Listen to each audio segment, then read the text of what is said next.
اس کے بعد آ گیا انگریز کا دور، شروع ہو گیا تھا یہ 16ویں صدی سے ہی، شاہجہاں کے زمانے ہی انگریز آمد شروع ہو گئی تھی،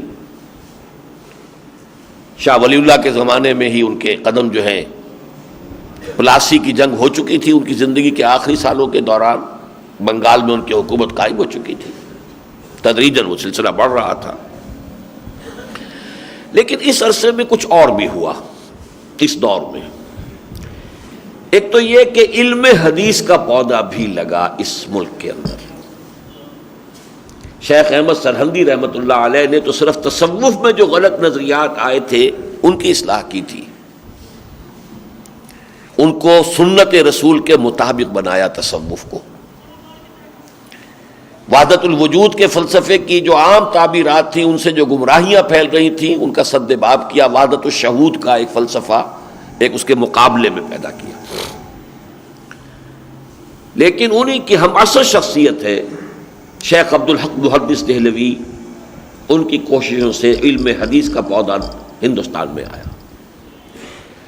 پھر شاہ ولی اللہ دہلوی رحمۃ اللہ علیہ اور ان کے اولاد و احفاد نے دو کام کیے، قرآن مجید کی طرف بھی راغب کیا مسلمانوں کو، اور حدیث سے بھی زیادہ ان کی مناسبت پیدا کی۔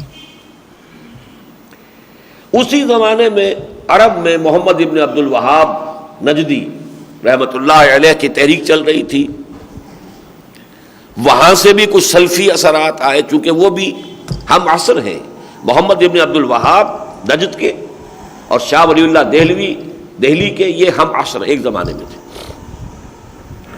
یہ مختلف جو فیکٹرز تھے، اس کے نتیجے میں یہاں سلفیت بھی آ گئی، اہل حدیثیت کہہ لیں، سلفیت کہہ لیں۔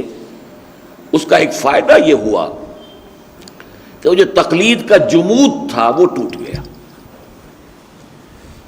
فقہ پھر بھی رہی، فقہ کے ساتھ وابستگی بھی رہی، لیکن جس قدر شدید جامد معاملہ تھا، کٹ اینڈ ڈرائیڈ جس کو کہتے ہیں انگریزی میں، بالکل علیحدہ علیحدہ، وہ بات ختم ہوئی، اس میں ایک توازن پیدا ہوا۔ اس کے ساتھ ہی جب انگریز آیا ہے تو نئی تہذیب، نیا فکر، نیا فلسفہ، نئی سائنس، نئے علوم،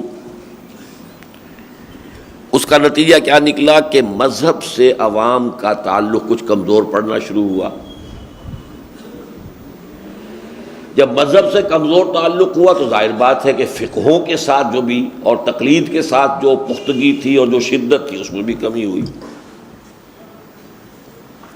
لہذا یہ جو فقہی اختلافات کا معاملہ ہے یہ کچھ کم ہوا، اس کی شدت میں کمی آئی۔ لیکن دوسری طرف تصوف کا معاملہ کیا ہوا؟ ایک طرف تو یہ کہ جب مادہ پرستی بڑھتی ہے تو انسان کے اندر ایک پیاس پیدا ہونی شروع ہو جاتی ہے، جس کو وہ صحیح طور سے آئیڈینٹیفائی تو نہیں کر سکتا، محسوس کرتا ہے کہ کوئی کمی ہے۔ اب دیکھیے، آپ تصور کیجئے اگر کسی شخص نے کبھی پانی پیا نہ ہو، پہلے اسے پیاس لگی ہی نہ ہو، فرض کیجئے، اور اب اچانک اسے پیاس لگی ہے، اسے پتہ نہیں چلے گا کہ مجھے کیا چاہیے۔ اندر اس کے طلب ہے، شدید طلب ہے، اندر سے محسوس ہو رہا ہے کہ کوئی شے کم ہے، مجھے چاہیے، کیا شے کم ہے، کیا چاہیے نہیں پتا۔ ہاں جب پانی پیتا ہے معلوم ہوتا ہے یہی مطلوب تھا، مجھے اسی کی ضرورت تھی، میرے اندر کی احتیاج جو ہے اس سے بھرپور طور پر پوری ہو گئی۔ لہذا اس دور میں بھی جب مادہ پرستی بڑھی ہے تو تصوف کو اور تقویت حاصل ہوئی کہ ایک رد عمل اندر پیدا ہوا، روحانیت کی پیاس۔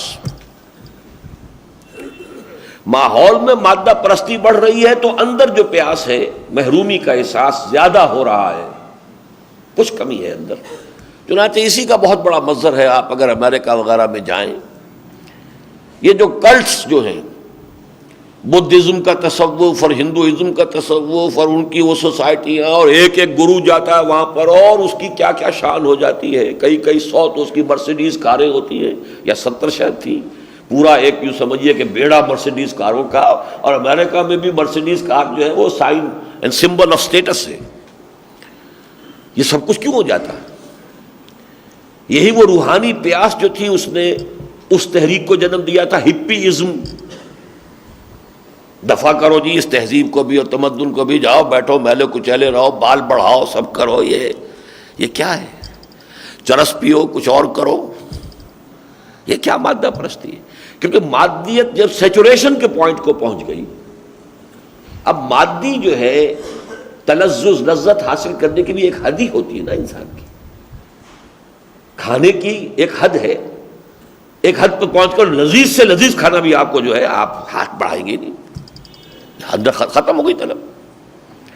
تو یہ جو ایک کیفیت پیدا ہوئی ہے مغرب میں، تو اس سے بھی روحانیت کی اسی پر قیاس کیجئے کہ جب یہاں ابتدا میں یہ مرض آیا ہے تو اگرچہ ویسے تو اب سب لوگ جو ہیں اکثر و بیشتر پوری قوم جو ہے وہ علی گڑھ کے راستے پر چل رہی ہے، جانا ہی ادھر ہے، انگریزی بھی پڑھنی پڑے گی اور یہ تہذیب بھی سیکھنی ہوگی، ورنہ ہندوؤں سے ہم پیچھے رہ جائیں گے، سب کچھ ہو جائے گا.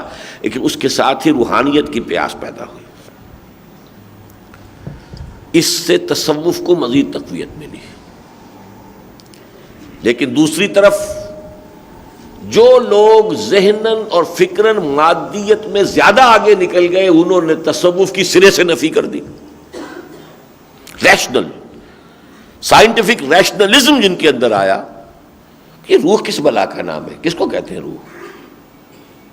روح کی کوئی علیحدہ حقیقت نہیں. روحانیت کسے کہتے ہیں؟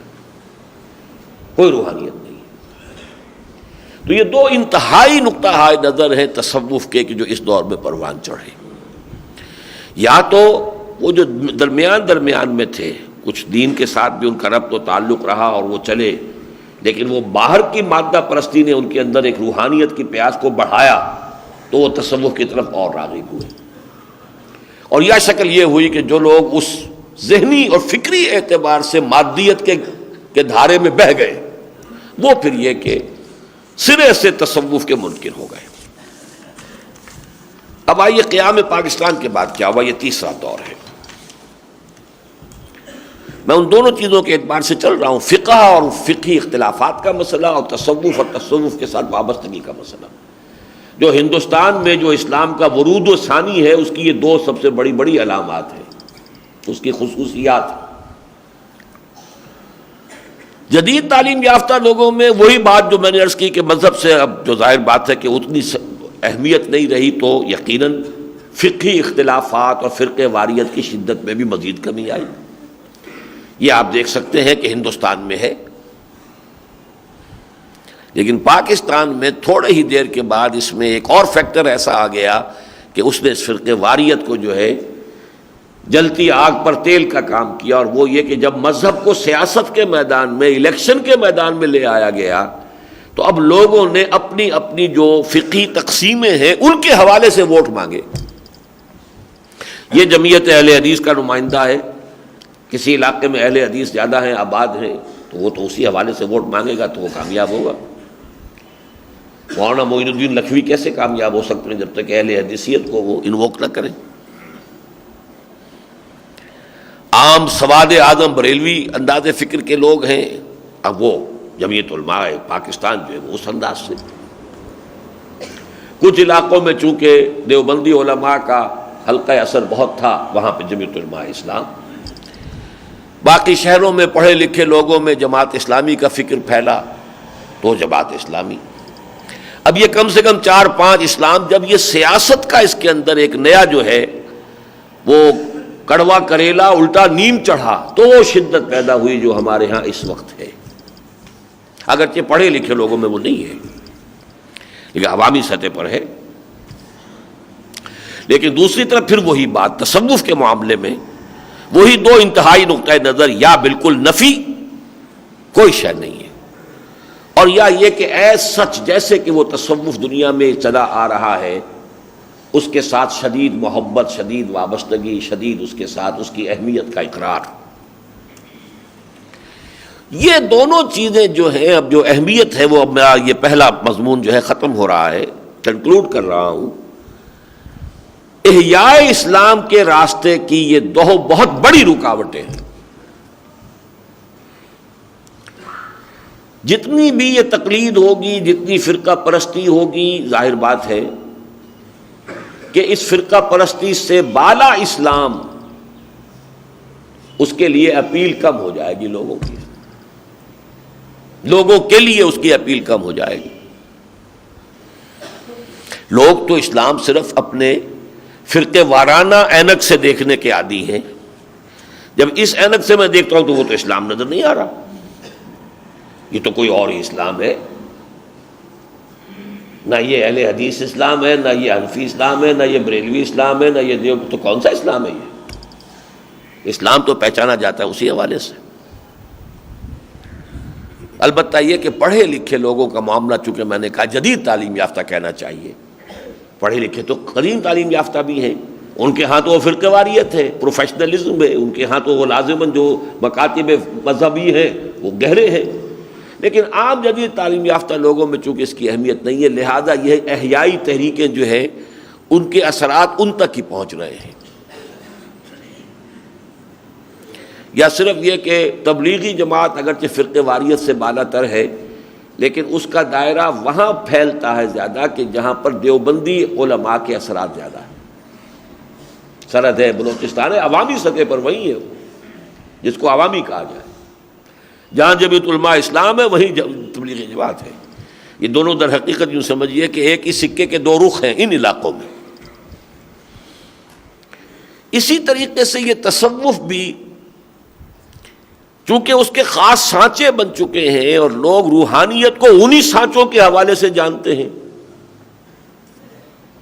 اگر وہ سانچہ نظر نہیں آتا تو لوگ سمجھتے ہیں یہاں تو کوئی دل کی تو بات ہی نہیں ہے، یہاں روحانیت کی تو بات ہی نہیں ہے، یہاں تو وہ اس ذکر کا تو حلقہ ہی کوئی نہیں ہوتا جس سے کہ ہم متعارف ہیں، جس کو ہم جانتے ہیں، نہ ان مراقبوں کا کوئی ذکر ہے، نہ وہ ان تمام جو بھی سلسلہ ذکر کے جو طریقے ہیں ان کا کوئی ذکر ہے، تو وہ بھی اس سے ایک مغایرت محسوس کرتے ہیں۔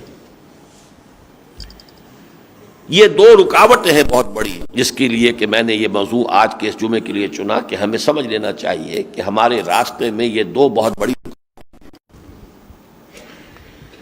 پہلی کا علاج تو ہے آسان اور وہ ہم کر بھی رہے ہیں، اللہ کا شکر ہے۔ انجمن خدام القرآن کے تحت اور تنظیم اسلامی کے تحت جو ہم نے کوشش کی ہے کہ عربی سیکھو، قرآن پڑھو، اپنی آنکھوں سے پڑھو، اس سے وہ فرقے واریت کا علاج تو ہو جاتا ہے۔ جتنا آپ اس کو پھیلائیں گے، اس لیے کہ قرآن سے جتنا انسان قریب آئے گا فرقے واریت سے دور ہو جائے گا۔ یہی وجہ کہ عالم عرب میں وہ فرقے واریت نہیں، مسلک ہے، حنفی ہے، شافعی ہے، مالکی ہے، شدت نہیں ہے، تلخی نہیں ہے، وسعت قلب ہے، وسعت نظر ہے۔ وہ جانتے ہیں کہ یہ ثانوی چیزیں ہیں، ثالثی چیزیں ہیں، تیسرے درجے کی ہیں، ٹرشری اہمیت کی ہیں، سیکنڈری اہمیت کی ہیں، لیکن ہمارا عام آدمی تو نہیں جانتا، اسے نہ قرآن کا پتہ نہ حدیث کا پتہ، اسے تو جو مولوی بتائے گا وہی اس کی اہمیت سمجھے گا، تو دین و ایمان کا مسئلہ بن جائے گا، نور اور بشر کا مسئلہ جو ہے وہ اسلام اور کفر کا مسئلہ بن جائے گا، علم غیب کا مسئلہ جو ہے وہ کفر اور اسلام کا مسئلہ بن جائے گا۔ اس اعتبار سے اس کا علاج تو یہی ہے، اس کے سوا کوئی اور علاج نہیں ہے۔ رجوع الی القرآن وہی تحریک ہے جس کا کہ یہ منظر ہے، جامع القرآن ہے، قرآن اکیڈمی ہے، قرآن کالج ہے، قرآن آڈیٹوریم ہے، انجمن ہائے خدام القرآن ہے، اکیڈمیز ہیں، کراچی میں ہے، ملتان میں ہے، بڑھ رہا سلسلہ، جتنی بھی توفیق اللہ دے گا اس میں ہمیں آگے سے آگے بڑھنا ہے۔ دوسری کا علاج یہ ہے کہ ہم تصوف کی حقیقت کو سمجھنا شروع کریں۔